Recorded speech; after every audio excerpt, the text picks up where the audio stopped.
numbers released today out of UW-Madison show diversity is growing in the books our kids read. And not just growing, but tripling in recent years. That's if you count books written by or about a person of color. NBC 15's Michelle Beck explains the reasons behind that increase, which, Michelle, may have surprised some folks. Yeah, it could be surprising if you consider recent history. Things like book bans across the country often targeting LGBTQ+ themes and people of color.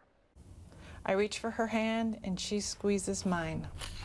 Through the eyes of Tessa Michelson-Schmidt. Inside the heavy wooden doors, Characters with different skin colors fill the pages, symbolizing this chapter of American life. really in the past 10, there's been a big shift by the publishing industry to respond to calls from readers and book creators. As director, she continues the decades-long work of tracking diversity in literature at the Cooperative Children's Book Center. Out of about 3,500 books published last year and sent to the CCBC, the center found 45% of them were by people of color. 35% were about people of color. When this was started almost 40 years ago, you could count on your number of fingers the number of books being published by Black book creators. At the same time, another statistic shows more people are challenging literature.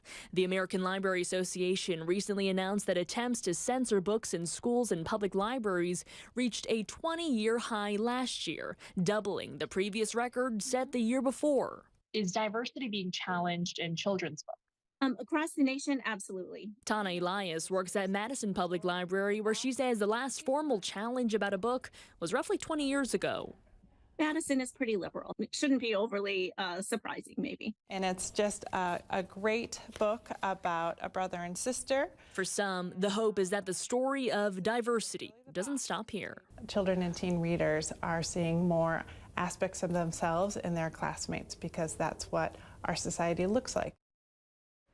So let's take it back to the first numbers recorded by the CCBC. It was 1985. The center counted just 18 books by Black authors and illustrators. Live in the studio, Michelle Beck, NBC 15 News.